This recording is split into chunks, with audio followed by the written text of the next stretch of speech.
tunay nga na kapag tayo ay nasa Diyos, sinasamahan po tayo ng Panginoon. Amen. Okay. Sino pa ang may testimony? Si Nanay Santa po.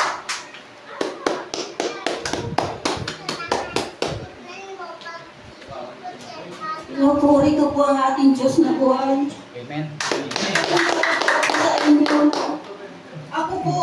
Ako po, wala po akong inaasahan kundi ang Diyos lamang. Sapagkat ako po isang balo, wala pa akong trabaho, kundi sa Diyos lang ako maasa. Kaya nagpapasalamat ako sa Lord na hindi niya ako pinababayaan. Nagtrangkaso po ako, 3 linggo po ako nakaratay sa higaan, nilalagnat lahat, trangkaso. Ubo, sipon, sikmura, ganun. Tapos, hindi ako pinabayaan ng Lord, talaga pinuprovide niya yung panggamot ko, pagkain namin, mga anak ko. Kaya nagpapasalamat talaga ako sa Lord. Pagkatapos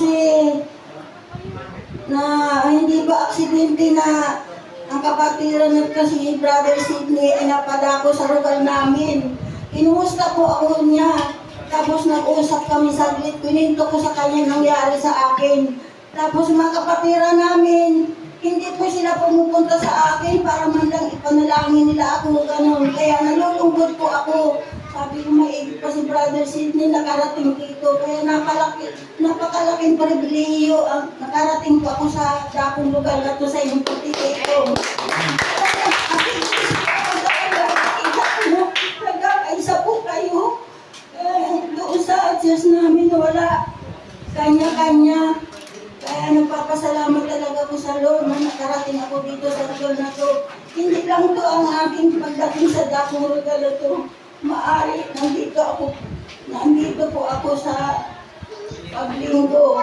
Kaya ito naman ang problema ko kasi ang layo naman dito, hindi ko pa sa ulong pagsakay sa sasakyan. Kasi sabi ko, baka ako maligaw. Kaya nagsundo sa akin, tanong ng tanong ako. Sabi ko, ano bang lugar ito eh? Sabi ko, mukhang malayo yata. Sabi ko, hindi na, malapit na. Kaya sabi ko, ay, praise God. Sabi ko, tapos nakarating na po kami, ay, ang ganda pala ng lugar niyo, pati daraanan. Hindi lubak-lubak, sabi ko. Tapos kaya, talagang malaking pagpapasalamat ko sa Lord. Kaya maraming salamat sa ating Panginoon Jesus na patuloy siya napuprovide sa ating mga pangangailangan. Lumapit lamang tayo sa Kanya. Sabihin natin ang ating kailangan, magpuprovide siya talaga. Basta maging tapat lang tayo sa Kanya. Kaya nagpapasalamat talaga ako sa Lord. First time ko ito na nakadalo dito, kaya napakalaking pribilehiyo na nakarating po ako talaga dito. Kanina umaga, nagdadalawang isip ko.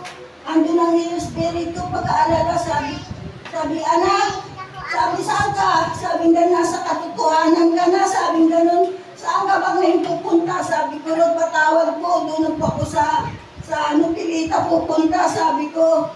Tapos, yun nga, nakarating po ako, dumating namin yung sundo ko. Nay, ako po ang inutusan magsundo sa'yo. Sabi ko, halika na, kasi nakabihis na po ako talaga, naka-ready na po ako. Kaya nagpapasalamat talaga ako sa Lord na nagbigay siya ng kalakasan sa akin. Unti-unti na ako nakaka-recover kasi noon din ang hina talaga ako, hindi ako makatayo. Nilalagnat ako ng maigi, kaya salamat talaga sa Lord. Pinag-pray ako ni Brother Sidney kasi inaanak ko po yung sa kasal. Yung asawa ko po, inaanak siya sa kasal. Kaya tawag sa akin, Ninang.